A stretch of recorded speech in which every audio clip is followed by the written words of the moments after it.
God damn it! What? And Podcast killed the shoot interview, didn't it? I've been begging to bury some people. I want to bury the shit out of some people. I'm like, podcast killed the shoot interview. Oh, fireworks. There's more pyro than I ever got. Message board, he's such a Vince. I heard you read my story. I heard you really liked it. It's like, I just want you to know that I wrote that character. I created that character. Nobody can play her like me. The moment that everybody talks about that lives in infamy. It was so badass. I don't regret it to this day. But it's WrestleMania. One chance to make history. What was the scene when you came to the back? Oh, it went from an all-time high to an all-time low. I thought I was going to walk back to the back, get like Vince was going to high-five me. That is not what happened. God damn it! What? That was crass. Yeah, no, he was hot. I was like, you really mad? My greatest night of my life just turned into the worst night of my life. I'm going to walk back through and come back through and we start over. We'll try again. Did you Keeping it crassy. Yeah. Oh, Lord. Big falsy there. I can cry when I want to, fight when I need to, love you like crazy, that's what grown-ass women do. I'm a grown-ass woman, throw me hell but I still keep coming back. I'm making history, best believe I'm a different breed. Give you my all, but I won't take shit from anyone. Here on my throne, Take two.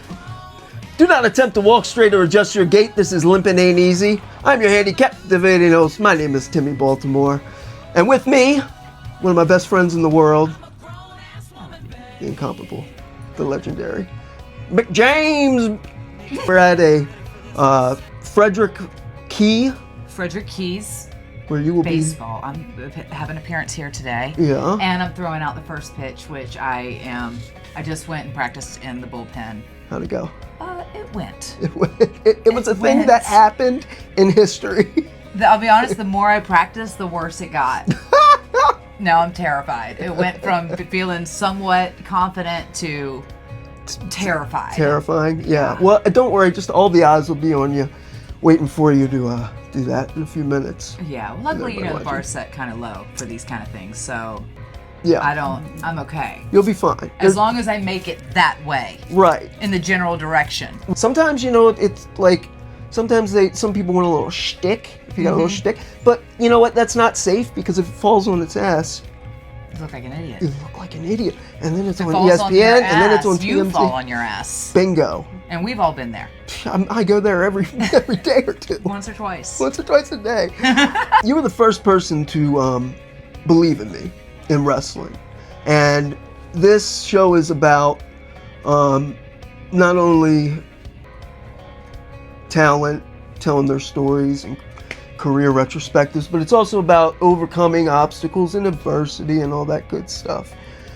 When I started, I was just an 18-year-old handicapped kid who knew nothing, nobody had any faith in. I was more of a liability than I was in people's eyes. Aren't we all? Than a talent, right? Yeah.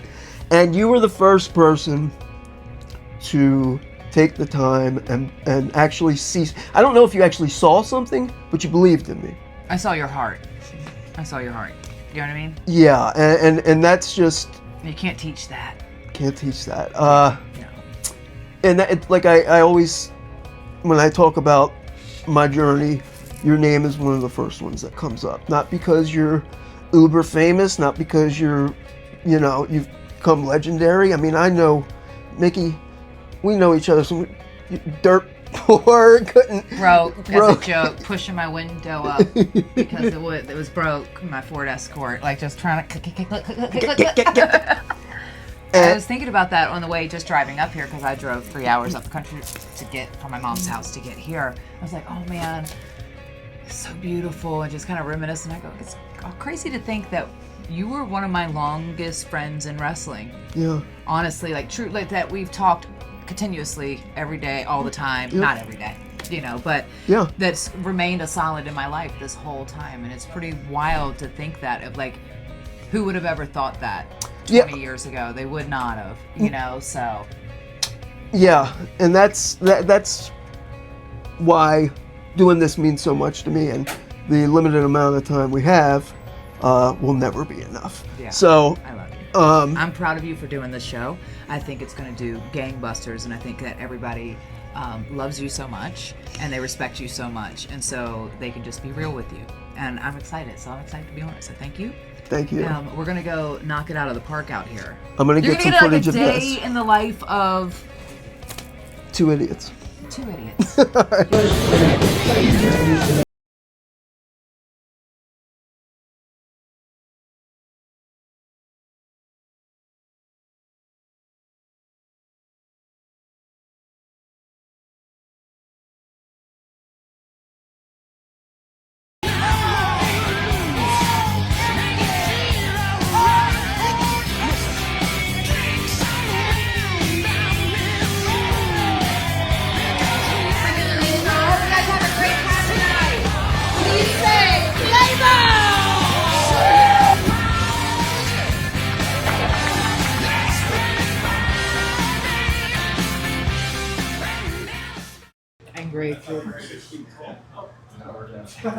Angry at the world face. Can I just say we've had a great time? Yeah, we have. That signing went longer. I was like, oh, there's a lot of people there. It's It went around the way block. longer than I, which I'm grateful for. Mm-hmm. Yeah, we really put some time in. I'm gonna fix this camera angle for you. That's how most of the footage is going to be, by the way. I know, because you were. Because I'm filming. Like, I was looking at the difference between what this young guy did and what I did, Christian. Angel of Mercy. And the one that Christian. swept the line. Oh. And I was like... What about when you swept the line? Yeah, I am not... We should run those right side by side. Christian's version versus your version. Anyone here, maybe? Thank you for everything you've done in TNA and video games. I appreciate you. That means a lot. But I like your Chelsea phone case there. I Yeah. couldn't go too wild. Big fan of her too. Yeah. Thank you very much. Thank you, Robert. Thank you. I've had the best time though, honestly. Yeah, it's This been was good. so fun. The fans were amazing. Mm-hmm. Yeah. A lot of trips down memory lane by the fans. Yeah. We're having some delicious ballpark food. What do you got there? A burger. I'm like Wimpy from Popeye. That is the saddest burger I've ever seen. It's fitting You for were a me. child. I got the burger to be grown up. You were like, you want chicken tenders? I was like, no, I'll take a burger. Chicken nugget? I probably got chicken tenders. I can't say nothing. Yeah. So your podcast is doing great. I'm fairly proud of you. You've had some mega guests on. Why did it take you so long to have me on? You're your bestest friend of all time. I forgot about you. I'm just grateful I came on before Coda Rhodes. I don't know. He probably won't do it. He's got his own thing going on now. He says, hey, brother, I can't. It doesn't. Synergy, it doesn't vibe, brother. It doesn't. You know, you ain't got that whiskey sponsor. Again, I want to ask you about when you're starting out, because that is something that happened here as the fans are coming up. Because we're in the Western DMV. Maryland, yeah, DMV DMV, area. which is Delaware, Maryland, Virginia. I'm like, so you got your start here, but a lot of people are coming up saying they remembered you from the Indys, from little shows around here. Someone brought up Shorty Smalls. Shorty Smalls, I would have never. no Mickie, right? You never He know. taught me how to take a bomb. Yeah. It's crazy. Look, this is why I don't eat. It's crazy. I don't take you in public very often. No, first time out the Without house. a bib. No, this is Anyway. why I usually do it remotely. What were your earliest memories when you were training, when you were hitting the indie scene, of the things, the obstacles you encountered? Yeah, you know, I was really, like, obviously there were some obstacles, you know, of some of the fun stories of, like, indies in the early 2000s. BR Oodle with a capital Oodle. But I will say, I had a good circle of people that took care of me too. Like I had people that, like real good people in my circle. I started at that small school, started Kaita Pro. Thank God Jimmy Z. Without them, I wouldn't have had my start at all. You know? Like, 'cause you don't know how, so I'm always like grateful for all of that. But it was like literally in the back of we're talking about this martial arts, like Taekwondo. So it was a boxing ring. It wasn't a wrestling ring. Was it like a strip mall? Kind of, yeah, like a strip mall. And there was a Italian restaurant like right beside it that did subs, steak and cheese. Yeah. They did subs, they did pizzas and chicken tenders. As Italian restaurants tend to do. Yes.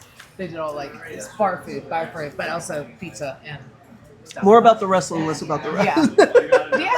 Yeah. But it was that's where I first started, and then like, you know, started doing shows in like Stanton, Virginia at the Armories, or so my first shows were with Kaita for about my first year until I got a chance to go to Maryland Championship Wrestling, which Joey and Christian were a big catalyst. They talked to Danny for me and said, and then Danny's like, yeah, you want to come up here and train? It was an extra, you know, I was driving from Richmond, so I was already driving up to like Manassas area for that school, and then I started driving up to Baltimore, so that added, because you know that DC, I'd have to go through DC and Baltimore traffic to get to the school. Luckily it was on the outer skirts of Maryland, but yeah, and thank God, because that's really, I feel like that maneuver was a launching pad for all the things to come. I got my Ring of Honor opportunities out of there.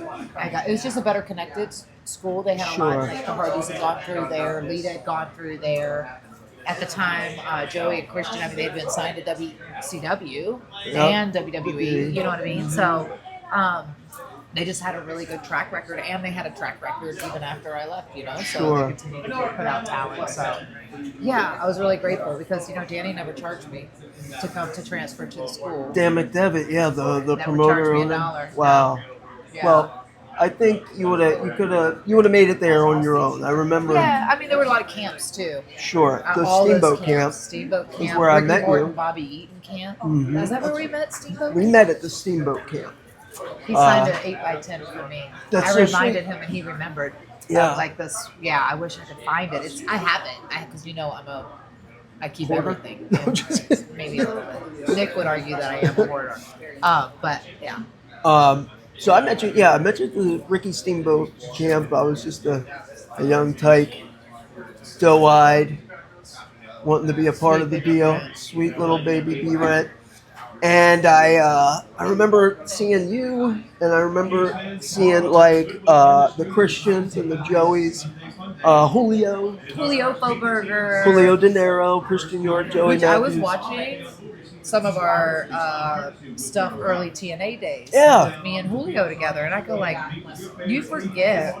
Julio, if you guys haven't gone back, watch Julio De Niro. He was so innovative. Like, he was always doing different stuff. Yeah. Like, ahead of his time, I think. He was way ahead of his time. Because people were going like, Julio, what are you doing? Your nuts out there. But he would always come up with these new moves that you'd really never seen before and these different ways to get into them. And he was a big dude. Yeah, he looked He great. wasn't like a little guy. He was like 6-something. Looked great on TV. Looked great. But we had so much fun. Yeah. Julio Foberger. I remember looking at you guys and going, those are the cool kids. I need to, if I want to do this, I need to infiltrate their ranks. I need to get in that group right I need now. to, but I needed to endear myself. You know, it's a tough business, and it's really about being around people who know more than you Always. to get better. Even now. Still. Even now, and If you're surrounded with people who are not as smart as you or not as driven as you, you're in the wrong crowd. You want to be in a crowd of people who are more successful than you, who are more driven than you. Otherwise, complacency is the death. It is the curse. And there was there was a lot of that because it was there was a state of mind of getting stagnant in an area or being over brother in Big one fish, area. small pond. Big fish, small pond. Big fish, small pond, or that whole, like, I never even understood, like, oh yeah, this is my town, this is my federation, you're gonna respect my locker room. your Delaware Championship Wrestling, right? I'm just like, bro, no offense. No offense. I do love and respect, but it would be like sometimes the people. Isn't it ironic? I go like, I don't know about for you, but for me, I feel like all of the people that I truly like admired and looked up to and were like, oh man, I want to be like Steve-O or like Ricky Morton, Bobby, kindest, most humblest, like coolest cats in the locker room. Sherry Martel. Oh my God, Jem, freaking queen that she is. Yeah. And then you'd meet like Joe Schmo, brother, GCFW champion of the world. Remember the run we had that summer in '80? Like, no, man, it wasn't a run. it was But 7 shows. Brother, you ain't wrestled outside of West Virginia. You ain't in the wrestling business. What does business Just constitute? because you have one match a month doesn't make you. How long you been in the business? How long you been in the business, Well, bro? how long you been in the business? 5 years. How many matches? 50? All right. All right then. All right. Respect you. 50. Anyway, sorry. No, that's fine. Not That's very. fine. We're not burying everybody. It's bring out the shovels. I love that part. It's my favorite my thing favorite. to do. If we're not going to cry on this show, we're going to bury people. Straight bury them. I've been begging to bury some people. I want to bury the shit out of some people.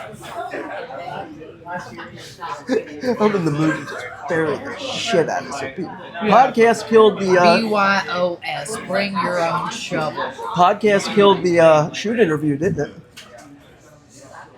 Sure did. You know what I'm saying? That was the whole thing. I was thinking on the way up there, I was singing in my head like, podcast killed the shoot interview. That's what goes on in my head. Yeah. Yeah. Message board heat. Oh. But it's true. Message board heat. That was serious. Well, they have. Twitter had nothing on message board. Oh God, people are ruthless. But The kind of beginning. same aliases. I feel like they got the same Twitter handles as they Yeah, did. it's just an evolved version. Skyfox74873. Yeah, sweet Japanimation profile pic. I don't Yeah. know what you're doing. Wow. I told you I want embarrassing people. Yeah. These fries are delicious. the first time that you remember being on the right track, like, oh snap! You said, do you feel that was Maryland? Yes. You said No. no. Okay, I want to tell you. please. Yes and no. I knew I was on the right track the first time I walked into that Kaido Pro building. Yeah. And I saw them hitting the ropes. And I knew then, I was like, this is me. I'm in the right space. You know what I mean? I think that, you go through, that's why I go, like, I go to humble beginnings, and some people would be like, oh, there's a lot of things I had to relearn over, but I wouldn't change a thing about my whole journey, because it's all lessons and blessings and all that. So there's been multiple times in my life where I know that have been, even in some dark places, but like I'm on the path that I'm supposed to be on right now. There's been a lot of those, but I think walking into Kaido Pro the first time, I was like, hell yeah, this is me. You know what I mean? Yeah. And then this, trying to get noticed or whatever, and then, Danny asking me, saying that he would let me come up there. That I would go like, oh yeah, because that was a big step. Yeah. It was a big step for my career. It was a big.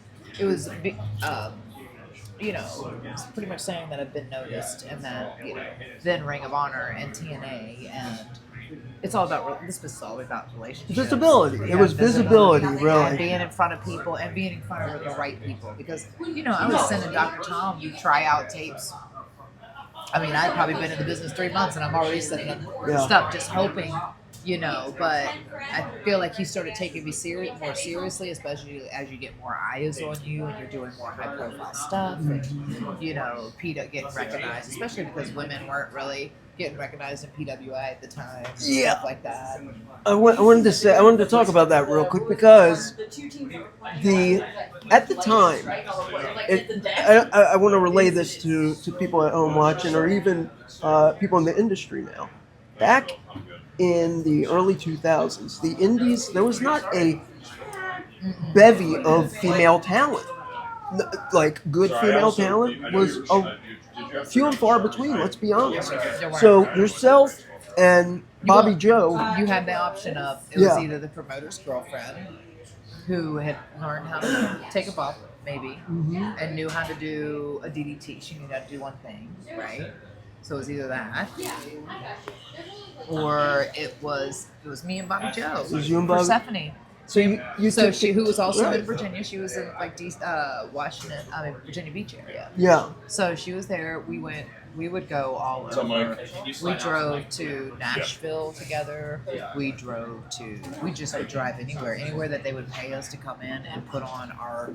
That was like the girls' match, right? Yeah, that they would pay us to put on our match, and it wasn't much. Let me tell you, it was Well, like $25. Just so you know what kind of. I lost money. Well, I'll tell you why too, because just so you know what kind of human being you are, nobody else was going to give me a shot, and I could have gotten into this business and gone through the channels of just being an announcer, just being a commentator. I didn't start that until I got to OVW with Danny Davis. Yeah. I was a manager before that. And Nobody wanted to give you a chance enough until they were terrified. Yeah, They were yeah. terrified. It was crazy, and then. I'm crazy, but I'm crazy. You're crazy. And so you would take me with you and Bobby Joe, and Bobby Joe was heel, and I'd manage Bobby Joe against you. And eventually, You like, pulled my leg. You would trip hook it spot, with that cane, boy. little Every time choke that, I spot. can't tell you how many times that cane got me. Yeah. You bumped my ass off the apron, but then you'd be like, well, save that bump because you're the handicapper. Save the bump. Yeah. Like, we're not coming back here. Just bump me off the. No, I wasn't that smart. I wasn't calling it. No. Count Grog. Count Grog in South Carolina. He's like, please don't bump him. Please don't bump him at the bar shows. And that Right. tiny little ring, what was it, like 16 by 16? Oh my goodness Those gracious. are brutal. But if I hadn't, No. learned that, I wouldn't have had the knowledge and respect that I have. I wouldn't be able to speak the language. I wouldn't be able to, like, like you go into a wrestling locker room or around the show. There's an aura. If you understand it, you can kind of move without. Yeah. Like, it just feels. You know the scene. I would have encountered a lot of on-air personalities encounter, and that's like not knowing what it is like to be in the heat of the moment, because it's a different animal. So I'm so grateful for that. Really am. I'm grateful for you. We're still friends all this time later. We is still friends. We are. We still friends. We still friends. We's friends. You know what else? I this is going to be a lot of just like putting you over. No. The thing you taught me so much. You taught me how to. I don't want to say aggressive. Be proactive for your career. Be proactive for your career, and you also taught me not to take shit from anybody. Like, there's a line. I wish I'd listened to my own advice, son. There's been moments when I'm like, why I should have kicked her ass. Yeah. You know my temper. Oh, yeah. So Brent knows me pretty well, so he knows my temper when it gets fired up. He's seen it. You've seen it firsthand. Yeah. But then there's, isn't it amazing that sometimes the things that you like will middle yourself for, you'll play down yourself a little bit for sometimes. So it's interesting because I say that a lot. I'm like, I'm certainly been disappointed in myself for not being more aggressive, but I think it was just because it was such a business that was not made for us to be in it. I know. Especially at that time. Yeah, but he writes. I probably got welcomed with a little bit more open arms than you did. However, being a female in an industry when no females, it was me. I gave Beth Phoenix had our first match. We had our first match together. Wow. Remember when she was training? Yep. And they had her go there. Like, I wrestled her very, very first match. And she'll even tell you that was just amazing when you think about that. Like, how full circle people's careers. That's why you don't screw people over. Because it will come back to bite you in the ass. Because it's all small circle, especially of the talented ones. Yeah. It's a small circle. But you know, it was Simply Luscious. Oh my goodness, Remember yeah. Simply Luscious? Yeah, I've had a lot of matches. Yes, with you her. have. Yeah. And Becky Bayless at Ring of Honor. Becky was wrestling. Bayless. Alice in Danger. Golly. I'm just trying to name some of the names here of like the actual, you know, Malaya Hasaka gave me my first match that I didn't talk about it beforehand. She They just called it kinda out there? Called it in the ring, kid. How did that go? Was that I was terrifying? I'd never done that before. Luckily, you know, I wrestled at that point. I was decent. I was with MCW too Yeah. for a while, so I was capable of getting through if I had somebody leading me, but not to call for me to call anything. Right. Like Yeah. I was so terrified I was going to shit the bed, and she was going to. And then after, I mean, she did kick my ass. But I obviously, she goes, wow, you did good out there. Like, she called everything she called. She goes, you know, she just asked me if I knew what a couple things were, probably to see how green I was. She knew you needed it. I did need it. You needed that. Yeah. Everybody, it's like. And I getting in think this that a lot of deep people, end. like, I wish that more people were doing that still today, especially on these independents when there's 100 people, 200 people. That's your place to learn instead of going through and trying to memorize all these matches and go out there and put them on. Like, what you should be doing is listening to the people, because that's your opportunity to learn and just really learn how to feed off the energy and give and hear them. But there's a while before you actually start to hear them, and they tell you, like, you got to listen to the people, you got to listen to the people. Yeah. When do you remember actually hearing the people? It took me like forever till I could hear, till I had an ear where I could, because I'd be calling matches, and I was around long enough. It took me years and years and years till I would be like, they need to bring them back down. They're not ready yet. Right. But I'm not saying this, but that's what I'm thinking in my head. Right. To actually hear, what they need. What they should be, you know what I mean? Up too soon. Too Yeah. soon. Bring it back down, man. Bring it back down. Too far up. Too far up. Right. Oh, you blew it. Right. And it's Yeah. that's what they mean by psychology. It's crowd psychology. It's human nature. Yeah. Yeah. It's like you think about movies and stuff and how they take you on that. But anyway, That's- I digress. That's a whole other thing. But no, I appreciate. I think but my point to all that is that, like, I think that's why I had such an affection for you, and I saw you walk in, and I was like, nobody wanted to give you a chance. Nobody really wanted to give me a chance, or they didn't take me seriously. You know what I mean? It was either like, one, they wanted to sleep with me, or two, I was so hungry and I wanted this so bad. Like, I was willing to drive to Nashville for. Can you imagine saying, "Hey, there's $25, just like paperclip to a tree." What do we used to say? Hanging from a tree. Paperclip to a tree Yeah. in Nashville. Go get it. Go get it. Go on and get it. All right. Here I go. All right. Here I go. Yeah. I mean, but you have to be hungrier than everybody else, right? Like, you got to want it that more than anybody else. And at that point, I'm like, I think that it was like, I wanted to prove that women not only belonged in wrestling, but we could be more. And like, I embraced sexual, I embraced all of that because, you know, we work hard, and I am grateful. I know, you know, all those things, but I also wanted it.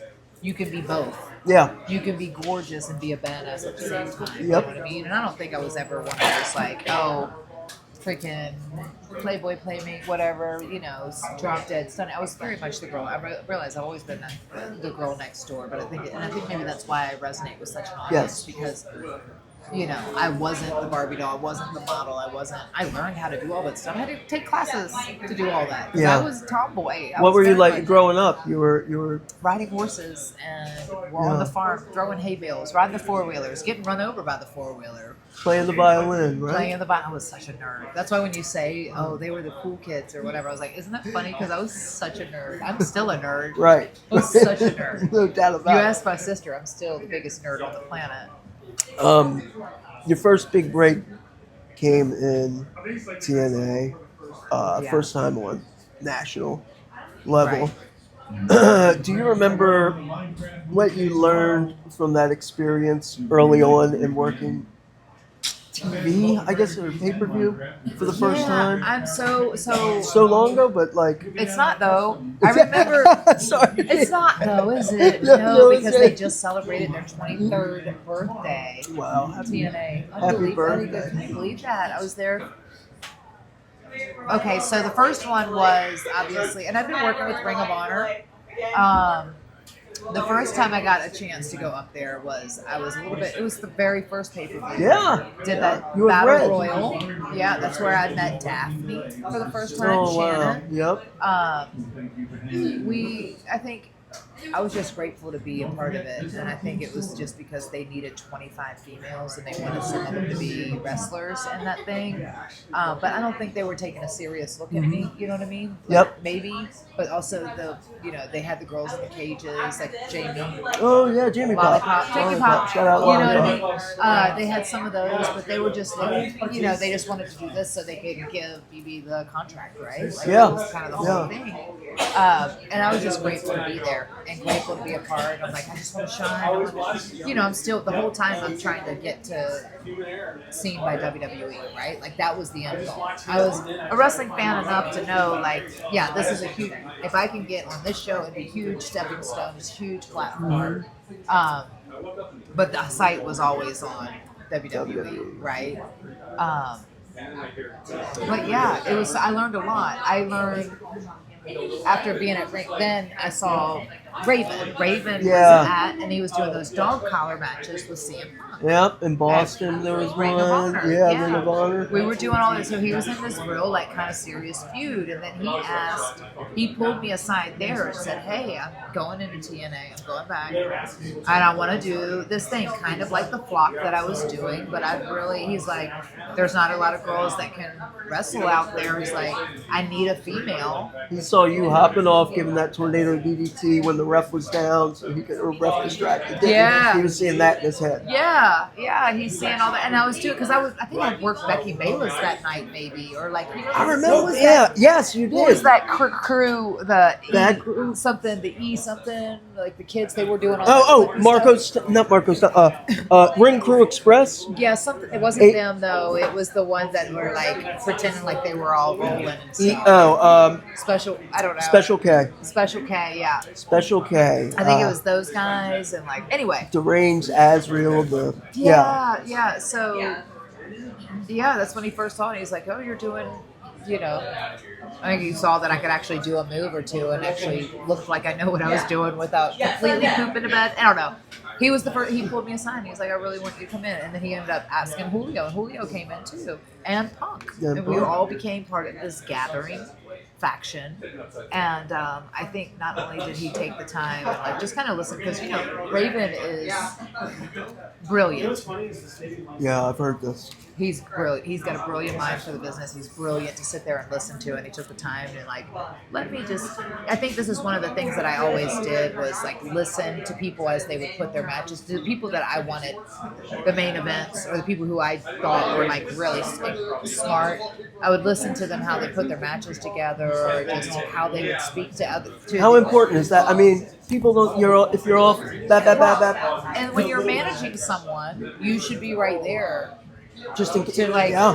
And I mean, I never really, I just sat there and listened most of the time. And then for Jeff to give me, first off, Jeff Jarrett gave me the opportunity to come in. He was willing to let me have all these moments. I was the first woman to do the Clockwork Orange House of Fun match. Mm-hmm. All these, I mean, I hit Jarrett with numerous trash can lids. He trusted me with all this stuff. And it wasn't like I was known for being hardcore. I wasn't hardcore country yet. You know what I mean? Like, it wasn't like this was my jam. Yeah. But he trusted me to like do all those things with him. I just tried to learn from everyone that I did that. I was gonna say when I left, because they were only doing like month-to-month contracts and they were doing all that. And when I left, so in between, I would do like WWE tryouts. And one time it was like one of my tryouts, and the tryout that actually ended up, I think, getting hired off of was the match with Dawn Marie prior to SmackDown on the road. And I put her over, and Vince was like, "Why'd you put her over on TV over here?" That's not his accent, clearly. But he was hot. He was like, "What are you doing?" And I'm like, And right in between that, that's when I got hired. Pretty much off of that one. I was supposed to go to Japan, and I didn't end up going because I was on TV with TNA, and I'm like, that's right. I made the decision. I was like, because I was supposed to go for like 2 months or something. It was a long time.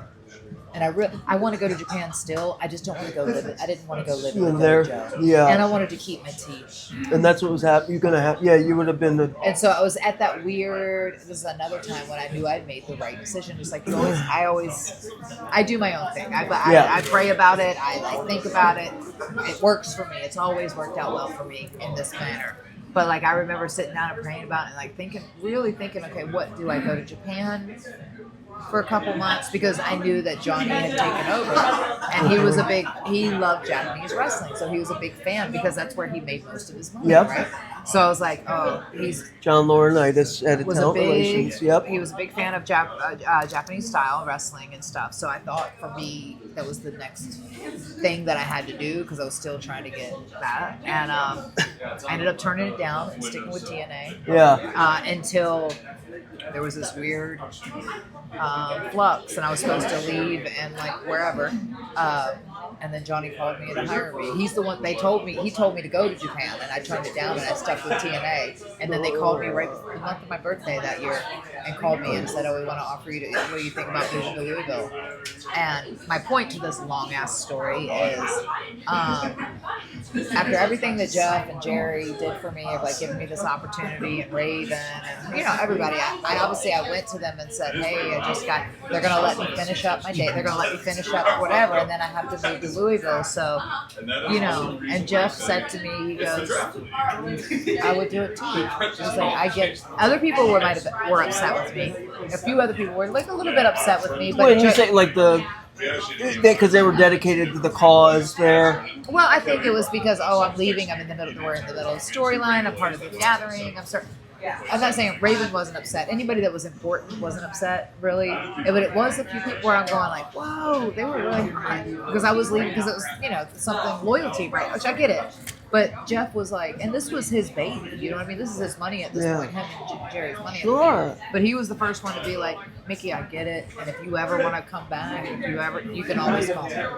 Gotta go. And I'm like, you know what? That's a pro's pro. Yep. Like that, because he gets it. Because and he did. He welcomed me back with open arms Yeah. when I came back, because Hardcore Country is the man of his word. And other things that I've done Sure. with Jeff. He's always looked out for me in that capacity. But I was like, oh man, that's, when it's your own company and your own money, and you're going like, no, go. I would probably do it too, because he knew that was the end dream, and also It makes you a bigger star when you come back. Is that what you're gonna say? Yeah. Yeah. Well, go get famous. Go get more famous. Make your money. Yeah. Go get it. Go get it all. He knew he could. See, I feel like Jeff Jarrett's one of those guys. He doesn't. He sees the whole board. Sees the whole chessboard. Yeah. Well, God knows, he's been in the business. Yeah. Always grew up in the business, so you can imagine what he's seen. You can just think about what we've seen and been through or whatever. Can you imagine your whole life? Yeah.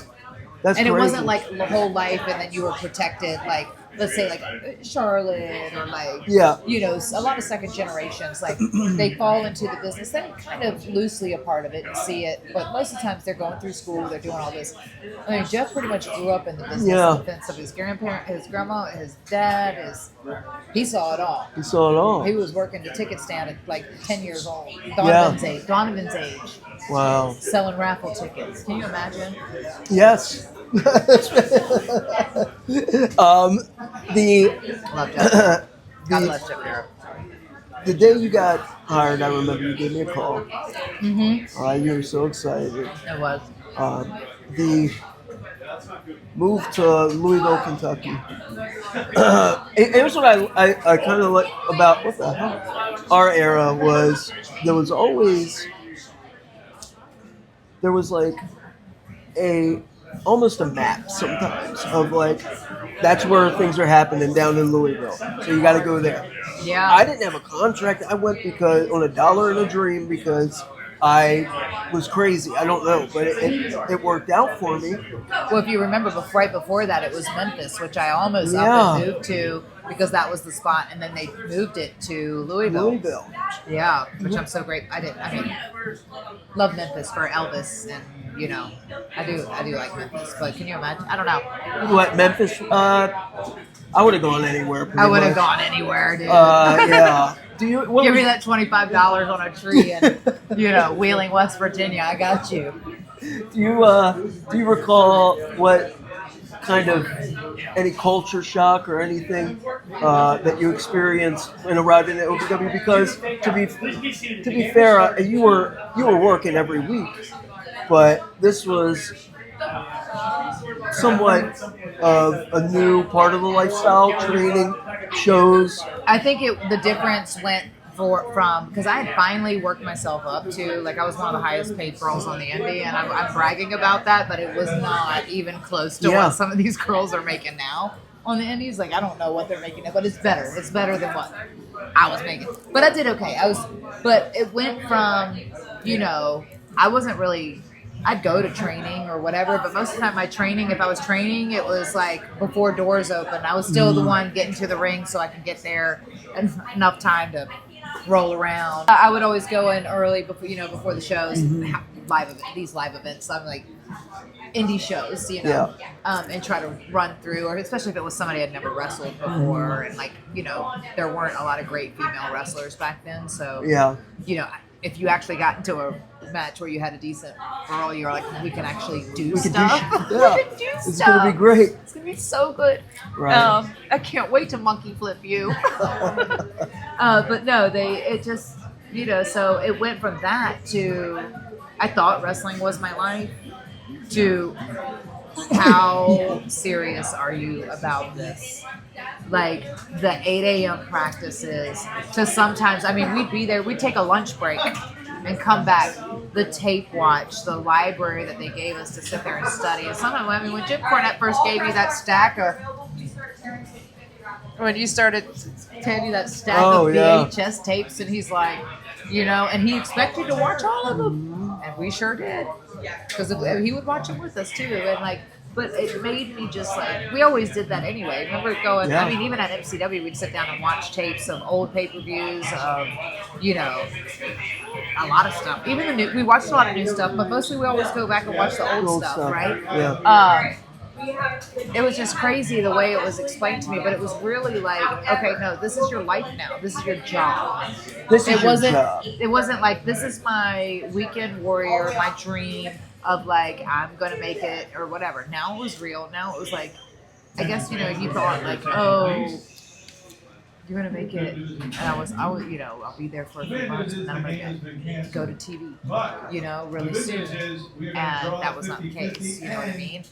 It was 2.5 years of grinding it at Louisville, but I wouldn't change a thing. I loved my time at OVW. I loved my years at Louisville, in Louisville. It was my first time leaving home. It was like a little bird leaving its nest from Virginia to Louisville. I had to do that move, all of my own, you know what I mean? Moved in with Daphne, Shannon, my roommate, who was the one who offered, you know what I mean? Lived with her for a while, and said, I got my own place, and but it was a really how bad that you want it. It was long practices. It was ring back to. Well, I had already moved past the ring setup. I was back to setting up rings, carrying chairs again. I'm like, I thought I finished this part.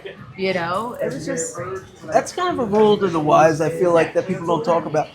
I don't care how far you think you've come. When you go somewhere new, that's a new step up or a step in your career, you start over. You got to get over again on that. Very rarely. There comes a time and a point where you have status, but when you're trying to still make it, do not ever think you are above ground zero. I think you always have to stay humble. Yeah. It's easy to forget, and maybe it's because but you came from something different. You weren't every inch you got. You weren't. You weren't. Yeah. Take it. No one's gonna give it to you. Take a lot of shit is what I had to take. But I also had good people looking out for me, and I had good friends. You remember it that way. I remember you standing up to a lot of the nonsense. That's how I remember it. I just stand up to a lot of shit. Yeah, I remember. I won't go take no shit. I wasn't going to get walked over. And whether it was you. Because I felt like people felt like they could do that because I was a female. Right. And I'd always see them talking down to the females or blowing off. I'm like, I am not the one or the two. You ain't fucking doing that to me. Yeah. Talk to them that way if you want to. I don't like that, but You would make an example out of them when they were making an example out of you. yeah. You know what I mean? And it was beautiful. And You loved it. I loved it. You dude. love when James fires up. Man, so much like it was brutal though. So I think I'm so glad, and I know you got to be the way women's wrestling is now Oh my God, it's today. amazing. Yeah. There's a meaning to the suffering. It's like all that you went through. You can literally see how it's paid off. It's amazing. The girls are being taken seriously from the get start. You know, women are getting into the business to actually be wrestlers. You know, and they're, you know, I trained with all the guys, and I wouldn't have had it any other way. I've got my ass handed to me by all the guys.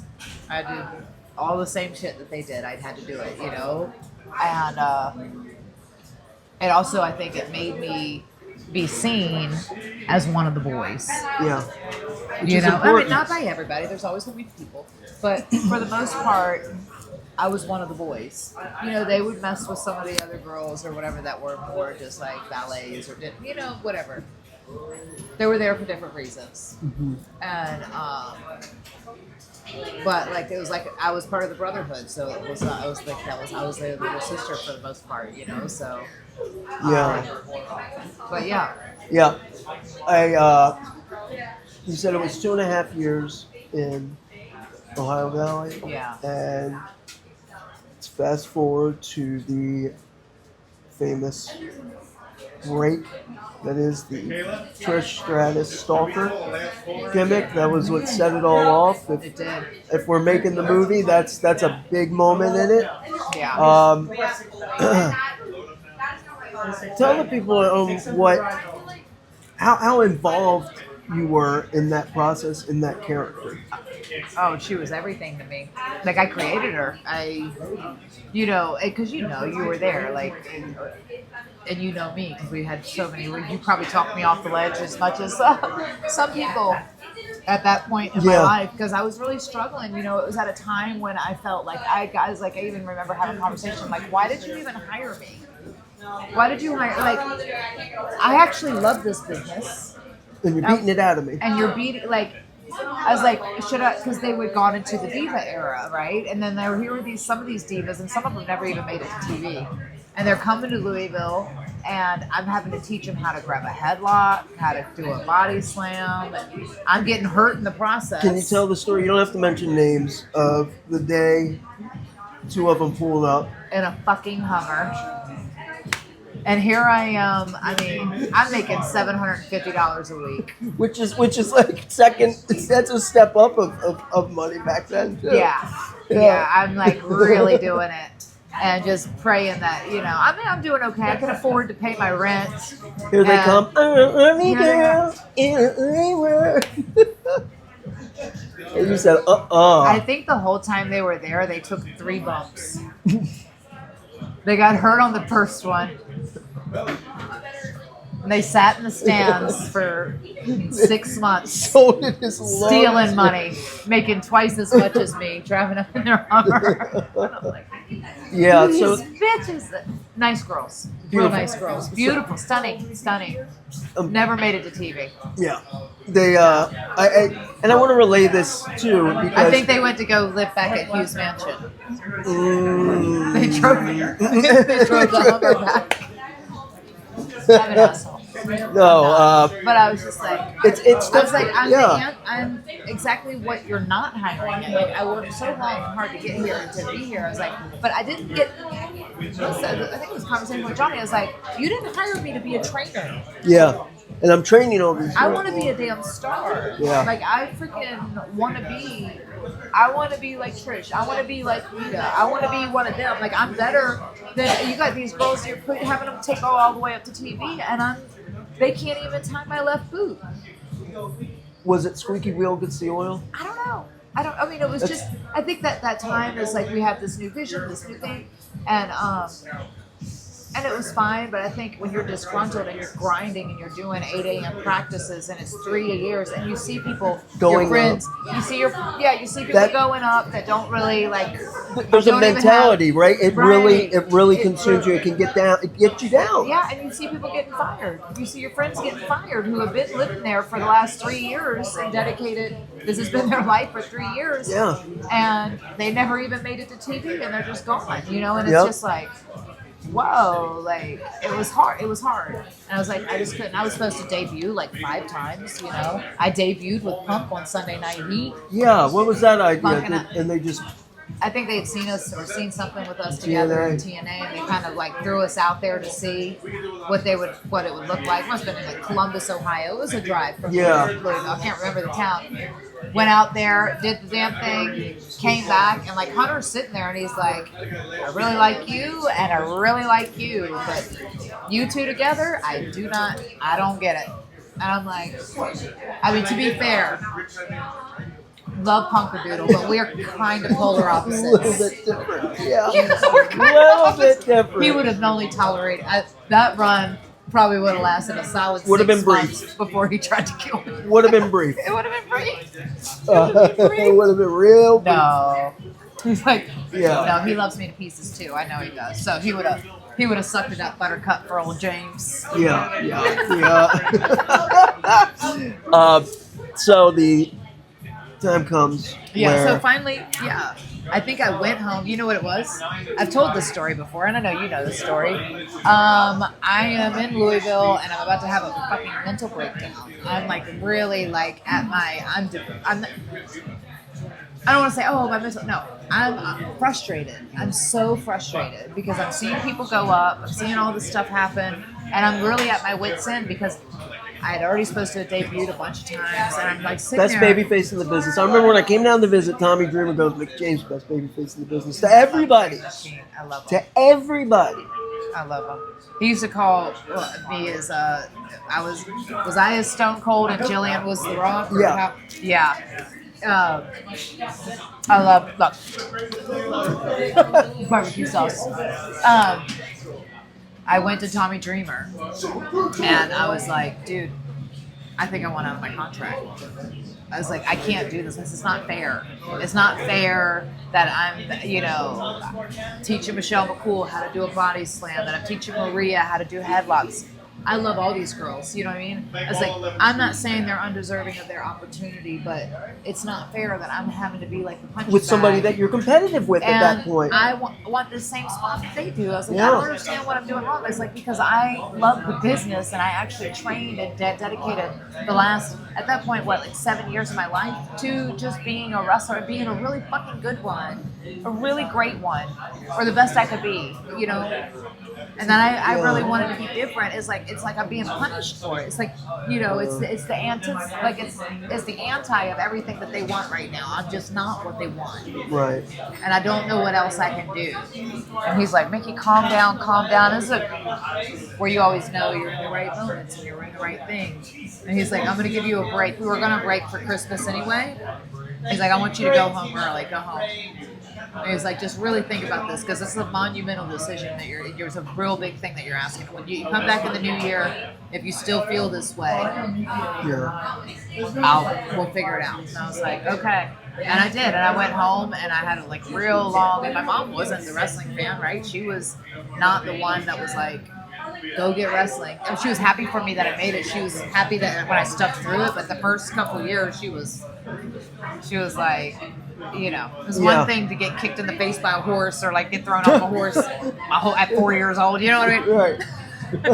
Get run over by the four-wheeler trying to throw hay out. It's another thing to take a Yakuza kick from Trent Acid. To willingly go put yourself through a car accident every night. Yeah. Like, what the hell are you doing? But she was the one who told me, she was like, Mickie, you've really put in a lot of time. Are you really going to just give up? You're just going to quit right now? And she's like, damn, Mom. I know. And Why'd I ask you, Mom? I know. And she's like, I just don't think you should. I think you should you should stick this through. She goes, you're being tested, and you need to. Are you gonna fail the test? And I'm like, I got 2 months when I think about it, and I prayed about it as I do. That's what I do, and I came up with this character because as we are wrestling and we're wrestling fans, and you see fandom, single white female, like all these things, and you see fandom, and I literally, I think about we'd go to some of these OVW shows, and these fans were loyal, and it's not just that them. Because I would study wrestling, you see fandom, you see fans in the crowd, and they're like, or like how they do for musical acts, and they're like passing out. You'll hear stories of people showing up to people's houses and all these things, and I was like,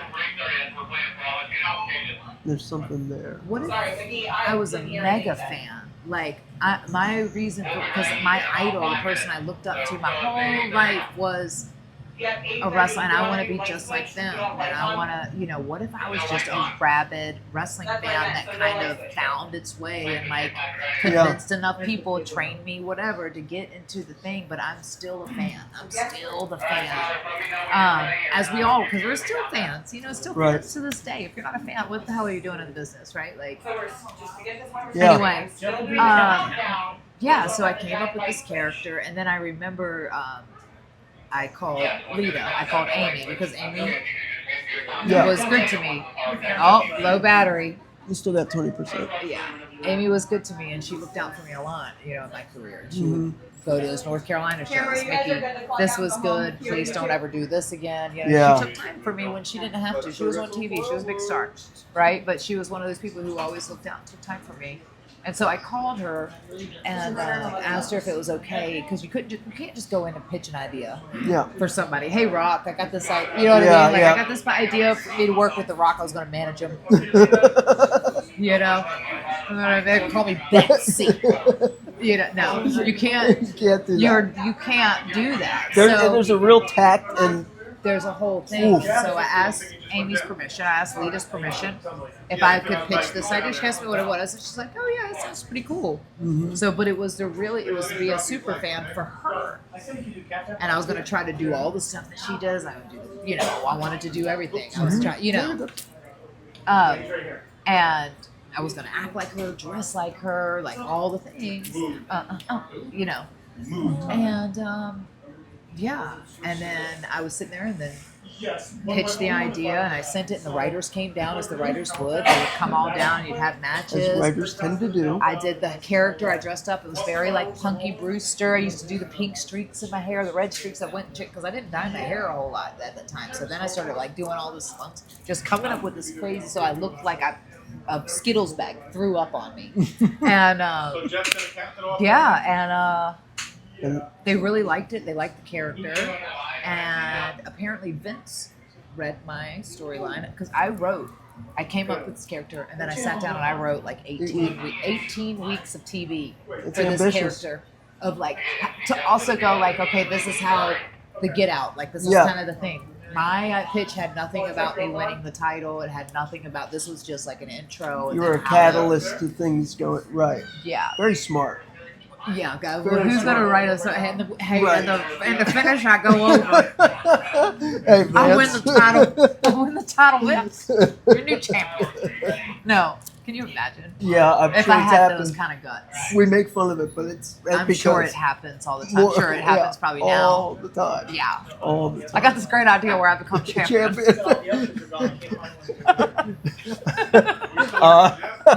How many of you have been in the business? You've been in the boy. So yeah, and then Michael Hayes, PS, comes up to me and he goes, Mickie, I read your story. And I go, oh, you did? What'd you think? He goes, it's pretty damn good. He goes, Vince read your story. And he goes, he really liked it. And I was like, and then he says to me, and this is a rib, and I still think it's the world's. Meanness. It was a rib. I still think it was a rib. because he goes, what you need to do is you need to sit in there and you need to wait for Vince to come back from because we were at TV because we'd always go to the thing. And I think we do this. Yeah. And he goes, and you need to tell him that you wrote that story and you wrote that character and nobody can play that character like you. And I go, but now you have to, right? Now Because I have Michael to. Hayes is telling you. He's you already don't. told me. And not only that, every time he saw me, because I'm, you're walking around on eggshells backstage praying, can I find a bathroom? Don't go into the locker room. Don't go into the wrong locker room. Don't just go be seen but unseen. Yes. Seen but unseen. Be as pleasant and unintruding as possible. But stick out. But stick out, but not in the wrong way. Right. Yeah. So I did. The show ended. I went and sat. I stood by this case by his office for.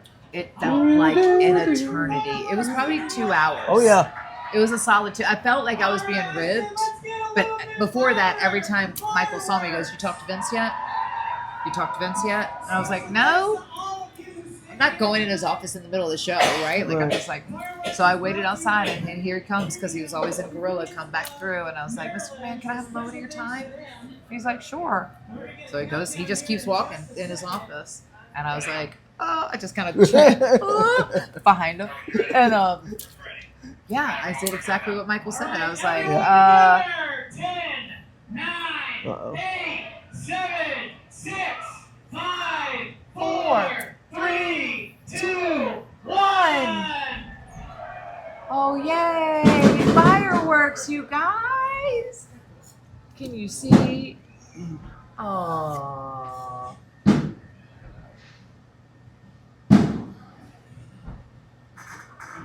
Pretty. We have bad news. Bad news. The game has been canceled. I said earlier, there's more pyro than I ever got. Anyway, so I sat back there. I said, yeah, Mr. McMahon, I heard you read my storyline and you really liked it. And he goes, oh. Like he just kind of. Now, let me ask you like, this. Did he read it? Is that because where's the rib start? I don't and know. And would it? Because if he didn't, what if he never read it? What if he never read it? And Michael Hayes was like, so ribbing him. Because now you're on, like at that point, I was so green and hungry. You know about ribs, and we were the king of ribs, boy. We would rib the shit out of people all the time. So I was very aware that there is a possibility I'm being ribbed. There is a possibility that there's cameras on this and they're filming it for a sideshow. I'm really sorry about the grand finale here. It's so beautiful. Oh, fireworks. Okay. I like, yeah. Oh, Lord. Big falsy there. Big falsy. Oh, my God. Oh, shoot. Yeah, so that's what I said to him. I said, Vince, I heard you read my story. I heard you really liked it. He's going, what the fuck is she talking about? What is she on? I ain't read shit. No, and I was like, I just want you to know that I wrote that character. I created that character. I know her through and through, and nobody can play her like me. That's great. Yeah, and then I went back home and I sat there for another 6 months. And then they brought me in to do the story and the character, but with Trish. And that was the first time I met Trish backstage, handshakes and stuff. That was the first that's where my friendship with Trish began. And honestly, and then the rest is history. Doing business together. Yeah.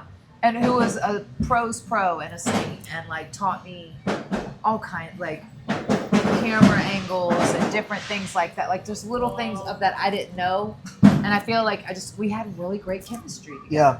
We had incredible chemistry. I think we're both super hungry. We're super perfectionists. Mm-hmm. We're super micromanagers. We're super all the things of those, but we're also goofy. Yeah. As shit. Yeah. It was a unique type of match too. They hadn't really seen. I don't know. I felt like it was a different presentation. It was. They hadn't put that much time into a female. To introducing a female character, right? A female storyline, the not people linked to a male, not linked to a male, not which is huge. Managing someone or to elevate a guy and be his arm piece or to be. It was strictly about the women and strictly about the championship and this, and it. without that, I think about all the other times that I was supposed to debut, or the Right. thing with or whatever. How different would my career have been if any of those had been the launching pad instead of this moment here when you know you're in the right moment? Yeah. Another time I knew I was in the right moment, and we could kind of end on this because it's been an hour, and I feel like the game got canceled because of the weather. And that WrestleMania was the moment that I knew I was in the right place, and that it was all worth it. All the bullshit, the 7 years, the eating tuna, you know, because that's all I could afford. The stealing gas in Paducah, Kentucky, because I couldn't afford to put gas in my car to go home. Statute So of limitations. sorry Tell if them. I remember Sorry, the gas Paducah. station. Sorry, Paducah. I'm so sorry. I also, right after that, I got a speeding ticket, and that was Karma. instant karma. I got a speeding ticket for stealing, not for stealing gas, for going too fast in Paducah, Kentucky, right after I stole the gas, like 5 minutes after. Instant karma. Anyway. The WrestleMania, real quick, the WrestleMania was, like, for people that supported you and loved you and cared for you, it was like, it was a real moment to It was a see. Cinderella story. Yeah, to know what the you're girl going who wasn't through. supposed to make it. Made it. Did Now, it. Yeah. I know the moment that everybody talks about that lives in infamy. Yeah. I thought it was so badass. I thought it was fucking badass. It was bad when- Sorry, I'm really personal. No, it's Maybe when it's because you're my comfortable. brother and I Right. love you so much, and I feel like I can Well, it was so badass, And- and I don't regret it to No. this day. I think the reason why people were so upset was Yeah. because it got a bigger reaction than anybody ever wanted it to, and it just really. You know what really grinds my gears? When a girl gets over. When a broad gets what I want. No. Was it me going into business for myself? Maybe. Maybe a little bit, but it's You get WrestleMania. one chance to make history and with everything else that we had done with that story. I mean, It was perfect. I kidnapped her. I kidnapped Ashley. Oh, I yeah. tried to steal her boyfriend. I pretended I was like all these things of like Yeah. all this. What this would that is- woman do if she won? What would she do in that moment? Yeah. That she just got to put her hands Yeah. in places she'd been dreaming of. Yeah. You know, like she's Oh, it was just so so good. crazy and lost in the moment. But you asked me at the beginning of this, like, were there moments where you knew that you were on the right path? There's a moment in that match Okay. where I knew not only do we have them, the people, and that I'm in, but like that, oh my God, this is it, and thank you, God. And it is when I took and I jumped off the top of the turnbuckle with her leg all the way to the floor. And you hear the people, right? And I go like, yes! And you hear the people. I They get came a with chill you? bump.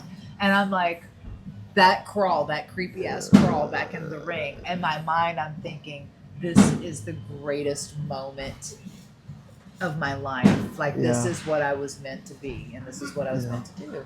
And it was the culmination of all those people who said you never make it, or tried to, belittle me, who tried to middle you, or like all these things, all the things. It was all these overcoming of emotions of this is the greatest night of my life, And so my son was born. It's amazing that a lot of times the people that are the worst to us, we need them the most. Yeah. They like motivation to know. It's just as important to know what you don't want as what you do. It is, and I think it's important to,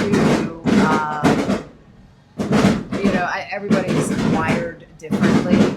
I've always been a fighter, Yeah. and I think that the people who tried to bring me down or tried to stop me, those were my biggest. It weren't the people that were behind me going like, "You go, girl." Yeah. Like that makes you feel good, whatever.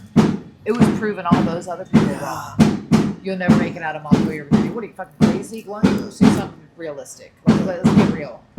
You're 5'2" on a good day with the right shoes. You know what I mean? Like, Yep. what are you doing with your life? What do you do? Like all those, or like you're just not good enough, or you're not what we're looking at. All of those, and every time they told me no, they weren't interested. More time. I'm just like, oh, I'm gonna show you. Yeah. I'm gonna show you. Yeah. It'll proving people wrong will get you damn far. It won't get you the whole way though. Yeah. And Yeah. you got to prove yourself right. Prove And that's yourself what I right. learned with age. And I'm But sure also, you did. have to believe you deserve it, and I think that's also a thing of a lot of people. They want these things, and the reason why a lot of people don't achieve their dreams is because they don't feel like they deserve them. That's very true. That's so they true. want it, but they don't feel like they're worthy of it, and Yeah. we're all worthy of it. That's very true. You know, that's Yeah. a whole other battle. I know. I know. So the fireworks are over. The game is over. The game is over. Did you It never really started, actually. What was the scene when you came to the back after that match and after your was it like did it bring you down a little bit or what? What was it? Oh, it went from an all-time high to an all-time low to like I wanted to go walk off. I wanted to go take my championship. And you know how the trucks, they back up off to the dock, the loading docks? I just wanted to walk straight off and take a face plant onto the loading dock. Because I come back and I'm thinking, I legitimately thought in my heart of hearts, and I think that I'm right, and I'm pretty sure he loved it. How could I you? thought I was going to walk Vince, back to the back, and I was going to get like Vince was going to high five me. I wasn't even going to get through Gorilla. I wasn't even going to get through the curtain, and he was going to meet me with the high five, right? Because he thumbs up. You know, he'd give you the if he gave you the thumbs up, I didn't get him very often. It was usually the girl I was working that got him. I thought I was going to high five. I thought it was going to be so over, and that is not what happened. It was over. It was over, all right. It was over. He's like, God damn it. What? That was crass. Wow, what a word. Crass. And I was What like, are you 80? crass? My grandmother. I put it on a t-shirt. I said, crassy since 1999. Did you Keeping really? it crassy. Yeah, a little bit crassy, a little bit badassy. Yeah, no, he was hot. He was hot. He goes, we're going to have to delete that out of the footage. You know how much money that's going to cost? I'm like, no clue. I'm like, no, sir. I was like, you really mad? Are you fucking with me? This is my greatest night of my life. It just turned into the worst night of my life. I'm gonna walk back through and come back through and we start We'll over. try again. God. Yeah. Mickey. Oop, Yeah. thank you. Did not go as planned. Did not work out the way I thought it was going to. But I still was champ and didn't take the championship off of me like the next night or anything. Right. Held on to that bad boy for a minute. Yeah. Yeah. So if he was really hot, he could have been like, that's it, tell her Pettis, satisfaction, that's it, and over. Try for mine. Can you imagine? Chick kicker, that's it. That's it. I can't. 11 times and yeah, it's amazing. So We didn't even scratch the surface. we didn't here. even do anything. That's what I'm saying. It needs to be longer. Like We're gonna have like a 4-parter.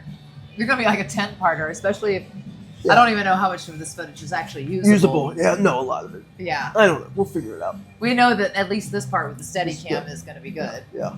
Yeah, it's gonna be great. I love you. I love you too. Thanks for everything. Yeah. All Thank right. you. Till next time. Till next time. Tell them to click like and subscribe. Yes, you guys. If you haven't yet, I don't know what's wrong with you. Make sure you hit like, hit subscribe, drop it in the comments of maybe what we should talk about in The next episode. Yeah, and the part Part two. Part two.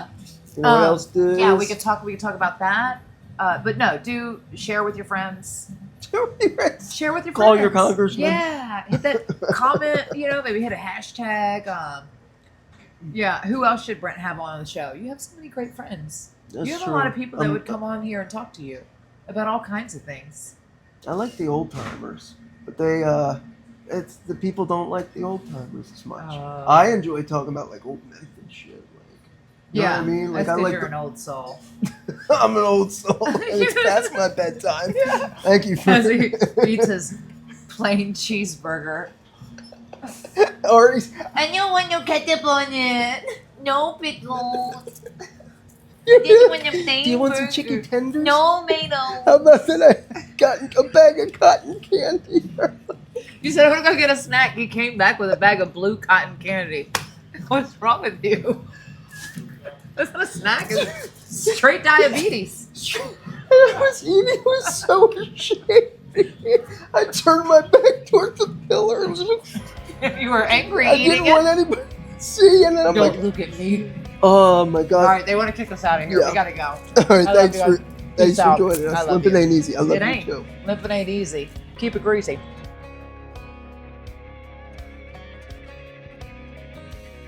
I can cry when I If we're not gonna cry on this show, we're gonna. fight when I need to. I've been begging to bury some people. I want to bury the shit out of some people. I'm in the mood to just bury the shit out of some people.